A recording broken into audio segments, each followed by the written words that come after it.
Mayor KSRTC driver തർക്കം അതെങ്ങനെ നമ്മൾ പറയാതെ മുന്നോട്ട് പോകും എന്നുള്ളതാണ്. ആ, ഈ വിഷയത്തിൽ ഒരു പോസ്റ്റ് ഇട്ട സമയത്ത് അതിൻ്റെ താഴെ വന്ന കമൻറ്റ് വായിച്ചുകൊണ്ട് തന്നെ നമ്മൾ തുടങ്ങുകയാണ്. ജമാൽ എന്ന ആളാണ് കമൻ്റ് ഇട്ടിരിക്കുന്നത്. ഇതേപോലുള്ള അധികാര സ്ഥാനങ്ങളിൽ ഇരിക്കുന്നവർ എളിമ എപ്പോഴും അവർക്ക് ആവശ്യമാണ്, ഇല്ലായെങ്കിൽ ജനമധ്യത്തിൽ അവർ ഒറ്റപ്പെടും. തീർച്ചയായും വളരെ പ്രധാനപ്പെട്ട ഒരു നിരീക്ഷണമാണ് ജമാൽ നടത്തിയത്. എന്തായാലും നമ്മൾ വീഡിയോയിലേക്ക് കടക്കുകയാണ്. മേയർ തർക്കത്തിൽ എന്താണ് സംഭവിക്കുന്നത്, എവിടെയാണ് മേയർ പെട്ടത് എന്നതടക്കമുള്ള കാര്യങ്ങൾ പരിശോധിക്കുകയാണ്. തുടക്കം തന്നെ പറയട്ടെ, ചാനൽ സബ്സ്ക്രൈബ് ചെയ്യാത്തവർ സബ്സ്ക്രൈബ് ചെയ്യണം. നിങ്ങളുടെ അഭിപ്രായങ്ങൾ എനിക്ക് കേൾക്കണം, അത് കമൻറ്റുകളായി ഇടാൻ മടിക്കരുത്. ഒപ്പം തന്നെ വീഡിയോ ഇഷ്ടപ്പെട്ടാൽ ലൈക്ക് ചെയ്യുക, ഇഷ്ടപ്പെട്ട മറ്റു സുഹൃത്തുക്കൾക്കും അയച്ചു നൽകുക.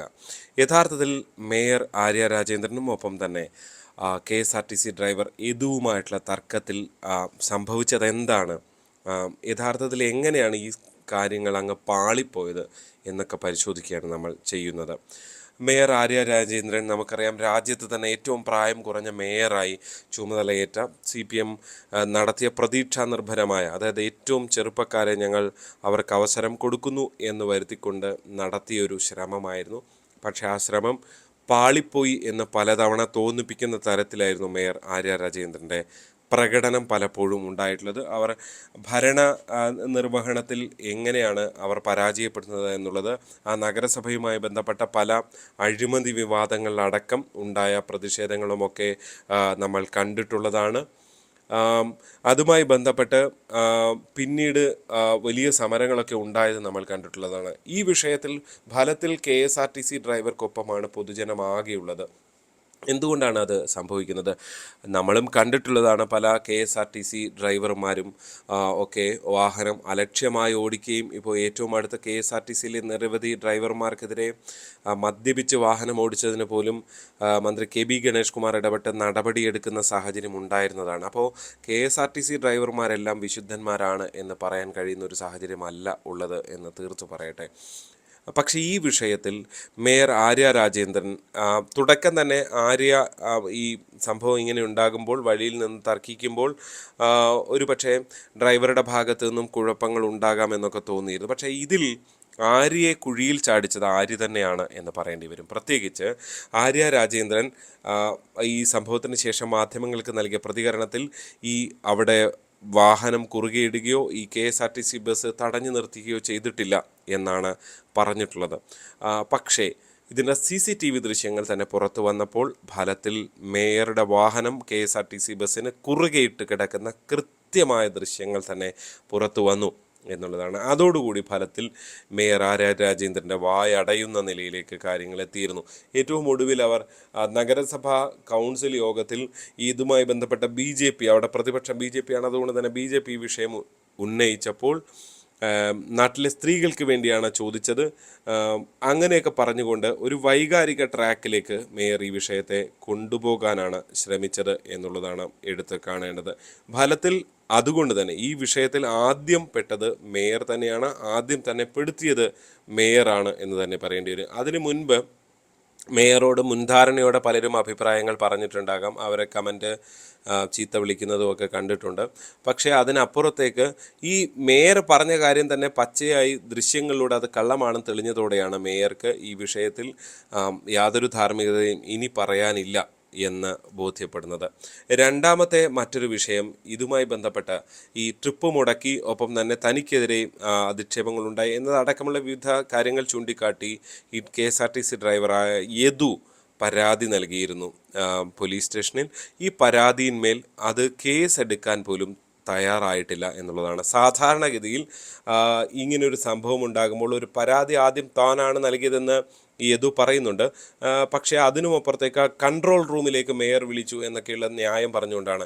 ഇനി എന്ത് സംഭവമായിട്ടുള്ള ആയിക്കൊള്ളട്ടെ, ഒരു കേസിനൊരു തിരിച്ചൊരു കൗണ്ടർ കേസ് കൊടുത്താൽ ഈ നാട്ടിൽ ആരും എടുക്കുന്നതാണ്. അത് മേയർ ആയതുകൊണ്ട് എടുക്കാതിരിക്കുക. CPM ഭരിക്കുന്ന സംസ്ഥാനത്ത് CPM പോലീസ് ഭരിക്കുമ്പോൾ CPMൻ്റെ തന്നെ ഒരു മേയർക്കെതിരെ കേസ് എടുക്കാതിരിക്കുക എന്നുള്ളത് സാധാരണ ജനങ്ങളുടെ എന്താ പറയുക ലോജിക്കിനെ തന്നെ ചോദ്യം ചെയ്യുന്നതാണ്. അവിടെയും ഫലത്തിൽ പെട്ടുപോകുന്നത് ഈ മേയർ ആര്യ രാജേന്ദ്രൻ തന്നെയാണ്. കാരണം അവർക്കെതിരെയാണ് ജനവികാരം ഇക്കാര്യത്തിലും ഉയർന്നു വരുന്നത് എന്ന് പറയേണ്ടി വരും. മറ്റ് പല വിഷയങ്ങളിൽ ഇത് മേയർക്കെതിരെ മേയറുടെ വാട്സപ്പിലേക്ക് അശ്ലീല സന്ദേശം, ചീത്തവിളി, ഇതൊക്കെ അത്രയും മോശമായ കാര്യമാണ്. ഈ പരിപാടി നിങ്ങൾ നിർത്തുക എന്നുള്ളതേ ഉള്ളൂ. ഇതിൽ മേയർക്കെതിരെ നിങ്ങൾക്ക് രോഷപ്രകടനമുണ്ടെങ്കിൽ അവർക്ക് കമൻറ്റുകളായി, മാന്യമായ കമൻറ്റുകളായോ ഒക്കെ അവരെ അറിയിക്കാം. പക്ഷേ അതിനപ്പുറത്തേക്ക് അവർ അവരുടെ ഒരു ഒരു ഫോണിലേക്ക്, വാട്സപ്പിലേക്ക് ഇത്രയധികം മെസ്സേജ് അയച്ചുകൊണ്ട് ഫലത്തിൽ ചെയ്യുന്നത് വളരെ മോശമായ ക്രൈമാണ് എന്ന് തന്നെ പറയേണ്ടി വരും. ആ ചെയ്യുന്നവരോട് ഒരു തരത്തിലും യോജിക്കാൻ കഴിയില്ല. അതിനെതിരെയും ആ ചെയ്യുന്നവർക്കെതിരെയും നിയമ നടപടി വേണം എന്ന് തന്നെയാണ് അഭിപ്രായം. അപ്പോൾ അതിൽ ഫലത്തിൽ അവർക്കെതിരെ മാത്രമല്ല, നേരത്തെ ആദ്യം പറഞ്ഞ പോലെ മേയർ ഇതിൽ ചെയ്ത തെറ്റുകൾക്ക് മേയർക്കെതിരെ കൂടി നടപടി ഉണ്ടാകേണ്ടത് അനിവാര്യമാണ് എന്ന് പറയേണ്ടി വരും. ഈ സമയത്താണ് മറ്റൊരു സംഭവം കൂടി ഓർമ്മ വരുന്നത്. കഴിഞ്ഞ കുറച്ചു കാലം മുൻപ് തിരുവനന്തപുരത്ത് മേയർക്കെതിരെ വലിയ പ്രതിഷേധം ഉണ്ടാകുന്നു. മേയറെ പുറത്തിറങ്ങാൻ അനുവദിക്കില്ല, കരിങ്കൊടി കാണിക്കുന്നു. അത്തരം പ്രതിഷേധമൊക്കെ BJPയും യൂത്ത് കോൺഗ്രസും ഒക്കെ ആയിട്ട് മുന്നോട്ട് പോകുന്ന സമയത്ത് മേയറെ ഒരു തവണ വീട്ടിൽ നിന്നിറങ്ങിയപ്പോൾ ഒരു പറ്റം പാർട്ടി പ്രവർത്തകർ, അതായത് BJP പ്രവർത്തകർ തടയുന്ന സാഹചര്യം ഉണ്ടായിരുന്നു. ആ സമയത്ത് പൂജപ്പുര പോലീസ് സ്റ്റേഷനിൽ നിന്നുള്ള പോലീസ് അവിടെ ഉണ്ടായിരുന്നു. ആ സമയത്ത് മേയർ ഈ സംഭവം ഉണ്ടായതിന് പിന്നാലെ ഇതിൽ വധശ്രമത്തിനാണ് കേസെടുക്കേണ്ടത് എന്ന അഭിപ്രായം പോലീസുമായി പങ്കുവച്ചു എന്നാണ് ലഭ്യമാകുന്ന വിവരം. ഫലത്തിൽ പോലീസ് വെട്ടിലായി. കാരണം ഈ നാട്ടിലെല്ലാവരോടും ഇങ്ങനെ ഉള്ള സംഭവങ്ങൾ ഉണ്ടാകുമ്പോൾ അതിനെതിരെ പ്രതിഷേധമുണ്ടാകുന്ന സ്വാഭാവികമാണ്. മുഖ്യമന്ത്രിക്കെതിരെ പോലും ഉണ്ടാകുന്നു. പക്ഷേ വധശ്രമത്തിന് കേസെടുക്കണമെന്ന ഡിമാൻഡ് മേയർ വെക്കുന്നു. പോലീസ് അത് സ്വീകരിച്ചില്ല. തുടർന്ന് മേയറുടെ ഭർത്താവായ സച്ചിൻ ദേവ് സമാനമായ ആവശ്യം പോലീസിന് മുന്നിൽ വെക്കുന്നു. ഒരൽപ്പം കോപത്തോടെ അദ്ദേഹം സംസാരിച്ചു എന്നാണ് മനസ്സിലാക്കാൻ സാധിക്കുന്നത്. അപ്പോഴും അതായത് ഒരു ദൃശ്യങ്ങളടക്കം ചാനലുകളിൽ പുറത്തു വന്ന ഒരു വിഷയമാണ്. അതുകൊണ്ട് പോലീസ് അതിൽ വധശ്രമത്തിൽ കേസെടുത്താൽ ഫലത്തിൽ പോലീസ് നാറുകയും ആ കേസ് കോടതിയിൽ തള്ളിപ്പോവുകയും ചെയ്യുന്നു. മാത്രമല്ല ഈ ന്യായീകരിക്കുന്ന ഈ ഇല്ലാത്ത കുറ്റങ്ങൾക്ക് ഊതിപ്പെരുപ്പിച്ച് കേസെടുക്കുന്ന അടക്കമുള്ള കാര്യങ്ങളിൽ ഫലത്തിൽ ഇവർ തന്നെയാണ് നാറുന്നതെന്ന് എന്തുകൊണ്ടോ ഇവർക്ക് മനസ്സിലാകുന്നില്ല എന്നുള്ളതാണ്.